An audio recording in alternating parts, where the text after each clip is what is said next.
আসসালামু আলাইকুম। স্বাগত সবাইকে রিলিজিয়াস মাইন্ডসেটের এই নতুন এপিসোডে। এই সিরিজের ভিডিওগুলোতে আমি পরিচিত প্রচলিত ধর্মীয় রীতিরেওয়াজের অসঙ্গতি তুলে ধরার চেষ্টা করি। যেসব রীতিরেওয়াজ একদিকে যেমন ধর্ম সম্পর্কে একটা ভুল বার্তা, অতিরঞ্জন, অন্যদিকে ধর্মের নামে সিলেবাস বহির্ভূত পণ্ডশ্রম।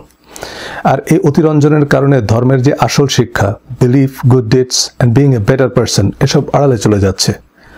সেসব নিয়েই আমি পরবর্তী ভিডিওগুলোতে কথা বলবো। এ পর্বে কথা বলবো বহুল প্রচলিত পরিচিত ইসলামিক ড্রেস কোড নিয়ে। I think this is considered as one of the most significant distinctions between a good Muslim and a bad Muslim. কিন্তু এই ভিডিওটি দাড়ি, টুপি, টাকনুর উপর প্যান্ট পরা, হিজাব, নেকাব, এক কথায় ইসলাম ধর্মের পরিচিত পোশাকে বাধ্যবাধকতা সম্পর্কে আপনার ধারণাই বদলে দেবে ইনশাল্লাহ। আমি কেবলমাত্র কোরআনের ভিত্তিতেই আলোচনা করব, কারণ কোরআন ক্লিয়ার, কমপ্লিট, ডিটেলড এবং কোরআন বহির্ভূত বা কোরআনের সাথে সামঞ্জস্যহীন হাদিস, ফিকহ, কোনো ইমাম, স্কলারের মতকে শরিয়ার ভিত্তি হিসাবে অনুমোদন দেয় না। হাদিস নিয়ে আমার 3 পর্বের ধারাবাহিক আলোচনায় তা পরিষ্কার করেছি। একজন আমার ভিডিওতে কমেন্ট করেছেন যে আপনার মধ্যে মুসলমানের একটা চিহ্ন দেখান। তার ধারণা দাড়ি, টুপি, পাঞ্জাবি, পাগড়ি নাই মানে তো সে মুসলমানই না, কারণ এরা কোরআন পড়ে দেখে না যে আল্লাহ কি বলেছে। যারা হিজাব, নেকাব অথবা দাড়ি, টুপি, স্যুট টাইয়ের সাথে 3/4 প্যান্ট পরেন, এসব আপনি ফ্যাশন বা স্টাইল হিসাবে করলে বা আপনার রুচি পছন্দের হলে ঠিক আছে, কিন্তু কোরআন আপনাকে যা আবশ্যকীয় বলেনি তা ধর্মীয় বিধিনিষেধ হিসাবে বা পাপ পুণ্য মনে করে করলে বা কাউকে সেটা করতে জবরদস্তি করলে উল্টা গুনাহ হবে। উইথ দ্যাট বিং সেড, কোরআনে পুরুষ মহিলা উভয়ের পোশাকের ব্যাপারে বেশ কড়াকড়ি আরোপ করা হয়েছে, আর তা হচ্ছে কিছু একটা আপনাকে অবশ্যই পড়তে হবে। দাড়ি, টুপি, পাগড়ি, আলখাল্লা বা টাকনুর উপর প্যান্ট পরা, এক কথায় ছেলেদের পোশাকের কোনো স্পেসিফিকেশন কোরআনের নাই। সুতরাং আপনার পছন্দ, সামর্থ্য অনুযায়ী অভিজাত, রুচিশীল যে কোনো পোশাক ইসলামী পোশাক। নবীজির দাড়ি ছিল আপনি কিভাবে জানেন? নবীজির কোনো পোর্ট্রেট আছে আপনার কাছে? না কোরআনে এমন কোনো বর্ণনা আছে? হাদিসে আছে। সে হাদিস বর্ণনাকারী সাহাবী বা সংগ্রহকারী ইমাম কি কোরআন অনুমোদিত, সত্যায়িত? আর কোরআনের সাথে সম্পর্কহীন হাদিস কি অ্যাডমিসিবল? না। হিজাব, নিকাব এই শব্দগুলো কোরআনের যে আয়াতে এসেছে তার সাথে ড্রেস কোডের কোনো সম্পর্ক নেই। মহিলাদের পোশাক নিয়ে কোরআনে মোট 3টি আয়াত আছে, যার একটি নবীজির স্ত্রীদের জন্য, যে তারা যেন মার্জিত পোশাক পরে because of their role in the society. সূরা আহজাবের 33 নং আয়াত, আর তোমরা নিজ গৃহে অবস্থান করবে এবং প্রাক জাহেলি যুগের মতো সৌন্দর্য প্রদর্শন করবে না। এখানে অবশ্য পোশাকের কোনো স্পেসিফিকেশন দেওয়া হয়নি। আয়াতের এই অংশটুকুর মাধ্যমেই মহিলাদের যুগ যুগ ধরে গৃহবন্দী করে রাখা হয়েছে, কিন্তু এই নির্দেশনা এক্সক্লুসিভলি নবীজির স্ত্রীদের জন্য অ্যাজ পার দেয়ার স্পেশাল প্রোটোকল। সূরা আহজাবের 30 থেকে 34 নং আয়াতের বক্তব্য বিশেষ করে নবীজির স্ত্রীদের জন্য। হে নবী পত্নীগণ, তোমরা অন্য কোনো নারীর মতো নও। তোমাদের মধ্যে যে কেউ প্রকাশ্যে অশ্লীল কাজ করবে তার জন্য আযাব দ্বিগুণ করা হবে, আর যে কেউ সৎ কাজ করবে আমি তাকে দ্বিগুণ প্রতিদান দেব। সুতরাং এই বিধান সাধারণ নারীদের জন্য প্রযোজ্য নয়। নবীজির স্ত্রীদের জন্য আরোপিত বিধানকে যারা সকল মহিলার উপর চাপিয়ে দিতে চান তারা সূরা আহজাব পড়ে দেখবেন। নবী পত্নীদের নবীজির ইন্তেকালের পর অন্য কাউকে বিয়ে করাকেও নিষিদ্ধ করা হয়েছে। অনেক মেয়েরা হয়তো আমার কথাগুলোতে ষড়যন্ত্রের গন্ধ খুঁজবেন যে আপনি কেন এসব নিয়ে কথা বলছেন। হ্যাঁ, সতীদাহ প্রথাও একসময় সামাজিক সমস্যা হিসেবে বিবেচিত হতো না। মোগলরা আপ্রাণ চেষ্টা করেও হিন্দুদের বোঝাতেই পারেনি যে সতীদাহ একটা সামাজিক সমস্যা।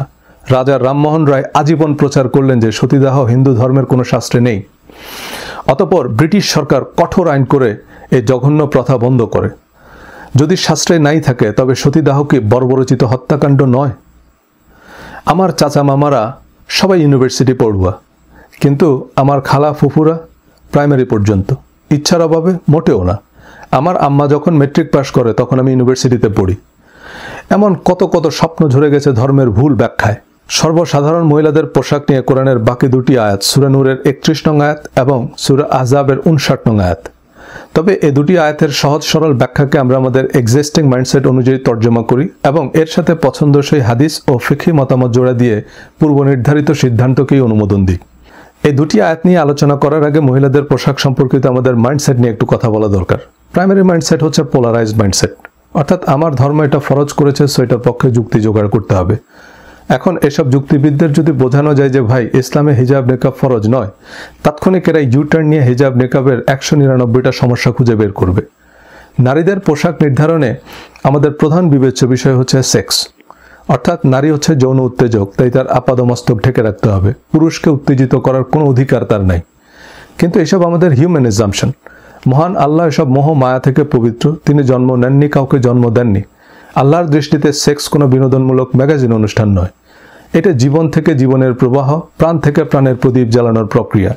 কোরআনের বিবাহ বা বিবাহ বহির্ভূত যৌনাচারের যত বিধান, তার মূল উদ্দেশ্য to keep this process as pure as possible.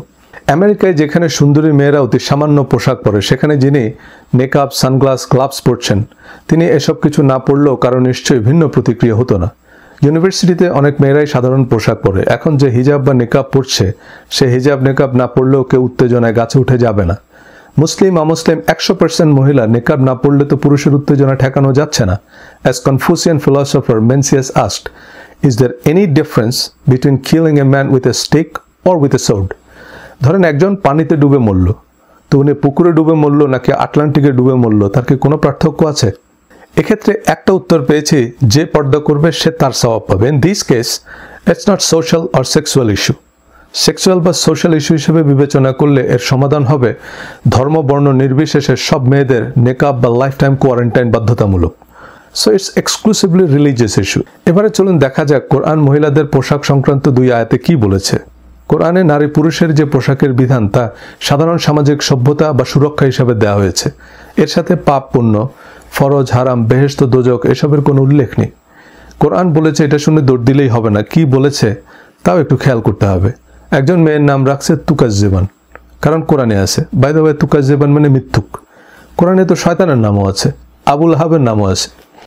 So সূরা নূরের 31 নং আয়াত, and tell the believing women to reduce some of their vision and guard their private parts. ইমানদার মহিলাদের বলুন তারা যেন তাদের দৃষ্টি সংযত রাখে এবং তাদের প্রাইভেট পার্টকে আবৃত রাখে। এখানে ব্র্যাকেটে মহিলাদের চুলের আগা থেকে পায়ের পাতা পর্যন্ত প্রাইভেট পার্ট হিসেবে বিবেচনায় নিয়ে তাদের আপাদমস্তক ঢেকে রাখতে বলা হয়েছে। কিন্তু এর ঠিক আগের আয়াতেই, অর্থাৎ সূরা নূরের 30 নং আয়াতে হুবহু একই শব্দ, একই কথা বলা হয়েছে পুরুষদের সম্পর্কে। and tell the believing men to reduce some of their vision and guard their private parts. পোশাকের পারপাস কারো উত্তেজনা প্রশমন করা নয়, সে পারপাসে নারী পুরুষ উভয়কে দৃষ্টি সংযত রাখতে বলা হয়েছে। এই দৃষ্টি চর্মচক্ষু এবং অন্তর্দৃষ্টি বোধ। নারী পুরুষ উভয়ই পরস্পরের জন্য উত্তেজক। আমেরিকায় গে কমিউনিটি বেশ বড়। তারাও নিশ্চয়ই একজন পুরুষ দেখে বিশেষ অস্থিরতা অনুভব করে, কিন্তু তাদের সুবিধার্থে তো আমরা হিজাব বা নিকাব পরে থাকতে পারি না। সম্প্রতি বিতর্কের নতুন টপিক, মহিলারা প্রজেক্টরে ওয়াজ শুনতে পারবে কিনা। কি হাস্যকর! প্রজেক্টর কেন? মহিলারা সরাসরি কোনো পুরুষকে দেখতে পারবে না, এটা কোন আয়াতে বলা হয়েছে? মহিলারা তো সরাসরি নবীজি বা খলিফাদের কাছে প্রশ্ন করত, আলোচনা শুনত, বিচার চাইত, ব্যবসা বাণিজ্য করত। আমরা জানি উম্মুল মুমিনিন হযরত খাদিজা রাদিয়াল্লাহু তাআলা আনহা ছিলেন তৎকালীন আরবের one of the biggest export import কোম্পানির সিইও। যাই হোক, ইসলামে নারী পুরুষ উভয়ের পোশাকের যে গাইডলাইন, তা জেনারেল অ্যাডভাইস বা সাধারণ সামাজিক সুরক্ষা হিসাবে দেওয়া হয়েছে। 31 নং আয়াতে অতিরিক্ত হিসেবে মহিলাদের বুক ঢেকে রাখতে বলা হয়েছে, which is very reasonable and considerably private part, and not expose their adornment except that which appears thereof, and to wrap their khimar over their chests. এবং তারা যেন স্বাভাবিকভাবে প্রকাশ পায়, তাছাড়া তাদের বিশেষ সৌন্দর্য প্রদর্শন না করে, এবং তাদের খিমার বা ওড়না দিয়ে তাদের বুক ঢেকে রাখে। খিমার মানে পিস অফ ক্লথ, এক টুকরা কাপড় বা ওড়না। এই ওড়না দিয়ে মাথা, মুখ, চোখ ঢেকে রাখা বহু রকমের ব্যাখ্যা দেয়া যায়, কিন্তু আল্লাহ বুক ঢেকে রাখতে বলেছেন। আমরা এই হাদিস, ওই তাফসির বা বিভিন্ন ফতোয়ার কিতাব জোড়া দিয়ে বলছি মহিলারা চোখও ঢেকে রাখতে হবে, মুখও ঢেকে রাখতে হবে। এটাই যদি আল্লাহর কমান্ড হতো, আল্লাহ এক কথায় বলে দিতে পারতেন যে মহিলারা পরপুরুষের সামনে আপাদমস্তক ঢেকে রাখবে। এই আয়াতে নিকটাত্মীয় ছাড়া অন্য পুরুষদের নিকট তাদের সৌন্দর্য প্রদর্শন করতে নিষেধ করা হয়েছে। and not expose their adornment except to their husbands, their fathers, their husbands' fathers, so on. কারণ নিকটাত্মীয়দের নিকট সে নিরাপদ ও সুরক্ষিত। পোশাকই এ বিধান কেন দেওয়া হয়েছে তার উদ্দেশ্য অপর আয়াত থেকে বেশ পরিষ্কার। সূরা আহজাবের 59 নং আয়াত, ইয়া আইয়ুহান নাবিয়্যু কুল আজওয়াজিকা ওয়া বানাতিকা ওয়া নিসাইল মুমিনিনা ইউদনিনা আলাইহিন্না মিন জালাবিবিহিন্না। O Prophet, tell your wives and your daughters and the women of the believers to bring down over themselves of their outer garments. হে নবী, আপনি আপনার স্ত্রী, কন্যা ও ঈমানদার নারীদের বলুন তারা যেন তাদের জিলবাব বা আউটার গার্মেন্টসের একাংশ নিজেদের উপর ঝুলিয়ে দেয়। এই জিলবাব এবং খিমারের মাপঝোঁক বা এসব দিয়ে কি কি ঢেকে রাখতে হবে তাই নিয়ে দিনভর বিতর্ক, কিন্তু এই নির্দেশনা আল্লাহ কেন দিয়েছেন? যালিকা আদনা আন ইউরাফনা ফালা ইউযাইনা, that they will be known and not be abused. এটা উত্তম যাতে তাদের চেনা যাবে যে তারা অভিজাত এবং স্বাধীন মহিলা, তাতে তারা অ্যাবিউজড বা বৈষম্যের শিকার হবে না। বাই দ্য ওয়ে, এই আয়াতে আল্লাহ নবীজিকে তার স্ত্রী, কন্যা ও ইমানদারদের নারীদের বলতে বলেছেন। সুতরাং নবীজি কি বলেছেন তা কোরআনে ওয়েল ডকুমেন্টেড। এখন দাড়ি আল্লাহর ইচ্ছা হলে তিনি কোরআনে এমন একটি আয়াত যুক্ত করতেন যে, হে নবী, ইমানদার পুরুষদের বলুন তারা যেন দাড়ি বড় করে এবং গোঁফ ছোট করে। কিন্তু অননুমোদিত কেউ নবীজি বলেছেন বলে কিছু বললেই সেটা নবীজির বাণী হিসাবে আমলযোগ্য নয়। যাই হোক, তৎকালীন আরবে দরিদ্র, নিম্নশ্রেণী বা কৃতদাসীরা যৎসামান্য কাপড় পরত, তাই তাদের বিভিন্ন রকমের টিজিং বা সামাজিক বৈষম্যের শিকার হতে হতো। ওড়না বা আউটার গার্মেন্টস ছিল আভিজাত্য, তাই সেসব মহিলাদের আলাদাভাবে সমীহ করত। এমনকি পুরুষদেরও head scarf, outer garments, suit বা আউটফিট আভিজাত্য হিসেবেই বিবেচিত হয়। সেলস ট্রেনিংয়ে আমরা প্রপার ড্রেস কোড বা বিজনেস অ্যাটায়ার প্রমোট করি। ডিফেন্স অফিসারদের ইউনিফর্ম তাদের মর্যাদা বা গর্বের উপলক্ষ। সূরা আরাফ 26 নং আয়াত, O children of Adam, we have presented upon you clothing to conceal your private parts and as adornment or ornament. সূরা আরাফ 31 নং আয়াত, ইয়া বনি আদম খুযু জিনাতাকুম, হে বনি আদম, তোমরা তোমাদের সুন্দর বেশভূষা গ্রহণ করো। কিন্তু সময়ের সাথে সাথে পোশাকের ফ্যাশন বদলায়। একটা নির্দিষ্ট পোশাক সব সমাজে সবসময় অভিজাত বলে বিবেচিত হয় না। সুতরাং পোশাকই এই বিধান ফরজ, হারাম বা পাপ পুণ্য হিসাবে নয়, সামাজিক সুরক্ষা হিসাবে দেওয়া হয়েছে। কোরআন যেসব জিনিসকে হারাম বা ফরজ করেছে সে সম্পর্কে স্পষ্ট করেই হুরিমাত আলাইকুম, তোমাদের উপর হারাম করা হয়েছে, বা ওয়াহাররামার রিবা, সুদকে হারাম করা হয়েছে।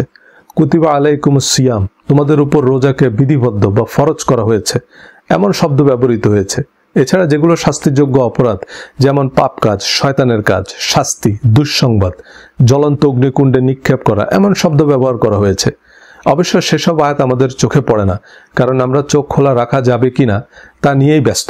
নইলে আলোচ্য আয়াতের ঠিক আগের আয়াতে, অর্থাৎ সূরা আহজাবের 58 নং আয়াতে আল্লাহ বলেছেন, ওয়াল্লাযীনা ইউযুনাল মুমিনিনা ওয়াল মুমিনাতি বিগাইরি মাকতাসাবু ফাকাদ ইহতামালু বুহতানান ওয়া ইসমান মুবিনান।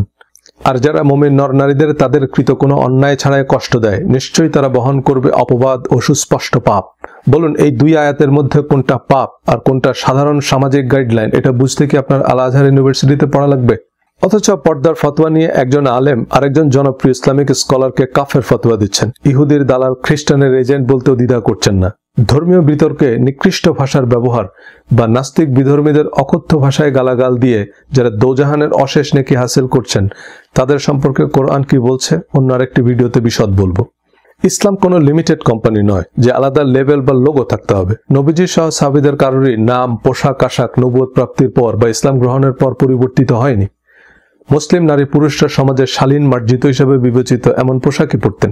অমুসলিমরাও একই ধরনের পোশাকই পরত।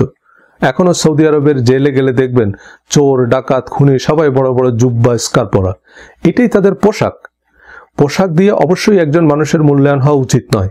ইসলামে একজন মানুষের মূল্যায়ন হয় তার উত্তম চরিত্র ও সৎকর্ম দিয়ে। চরমপন্থ ধর্মান্ধতা নিয়ে পাকিস্তানের অ্যাওয়ার্ড উইনিং মুভি খোদা কে লিয়েতে আলোচিত এক মামলায় ধর্মীয় কিছু বিষয়ের ব্যাখ্যা জানতে হাইকোর্ট পাকিস্তানের সবচেয়ে বড় আলেমকে আমন্ত্রণ জানায়। সে মামলায় পোশাকে বাধ্যবাধকতা নিয়ে ইসলামের দৃষ্টিভঙ্গি সম্পর্কে সেই বিজ্ঞ আলেমের চরিত্রে শক্তিমান অভিনেতা নাসিরউদ্দিন শাহ। आपने कहा जीन्स ज़दा नौजवान या इस्लामी हुलिया। अफसोस, सद अफसोस, हमने माशरत और मजहब को आपस में कैसा गड़मड़ कर दिया है। लिबास का ताल्लुक माशरत से है, मजहब से बिल्कुल नहीं।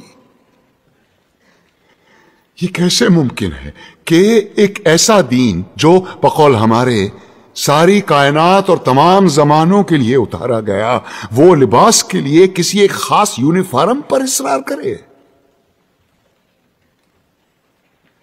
पर हम इतने मासूम हैं कि अलास्का के बर्फीले मैदानों में या न्यूजीलैंड की मुंजमद पहाड़ों में भी अगर कोई इस्लाम कबूल करे तो हम उससे कहेंगे कि इस्लाम की तालीमात तो होती रहेगी, पहले शलवार पहनो और उसे टखनों से ऊपर रखो। और यही रवैया हमारा दाढ़ी के सिलसिले में भी है। लेकिन दाढ़ी तो मौलाना आपने भी इतनी लंबी रखी हुई है। अल्हम्दुलिल्लाह, मगर अपनी मर्जी से रखी है। दीन ने फर्ज नहीं की मुझ पे। दीन में दाढ़ी है, दाढ़ी में दीन नहीं।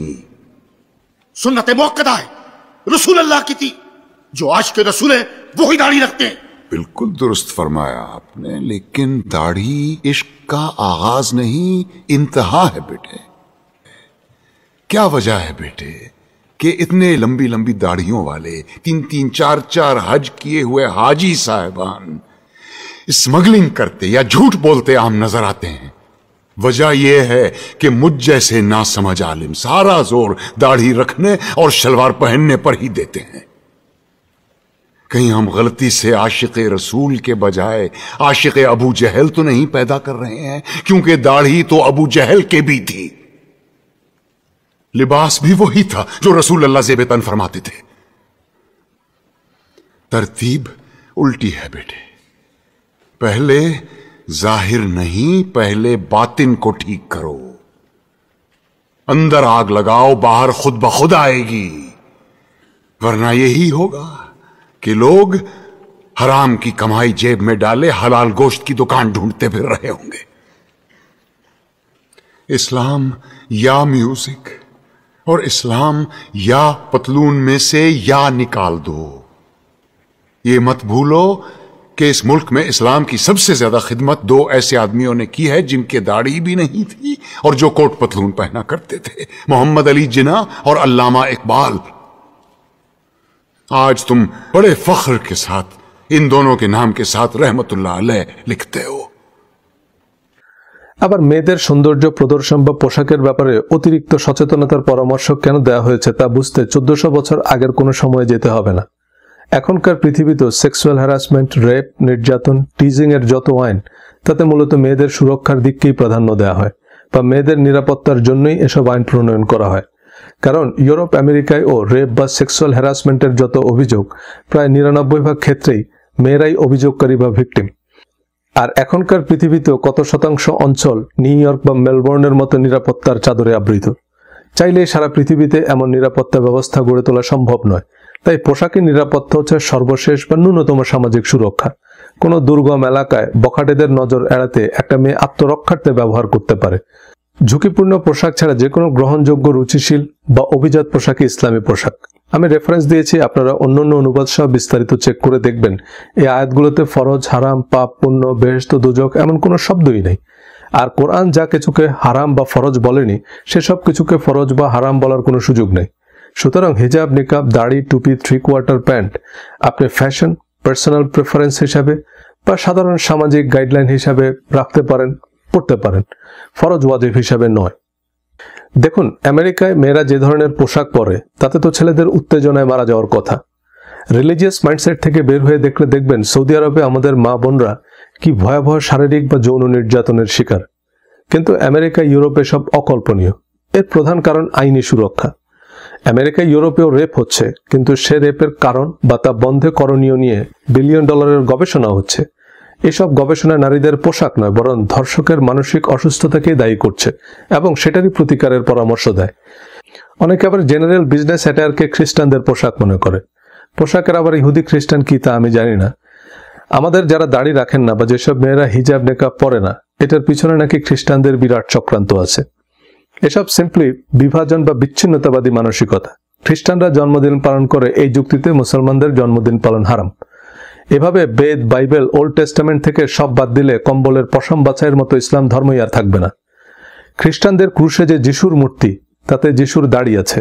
তার মানে দাড়ি যদি কোনো স্পেসিফিক ধর্মের প্রতীক হয়, তবে সবার আগে তা খ্রিস্ট ধর্মের প্রতীক।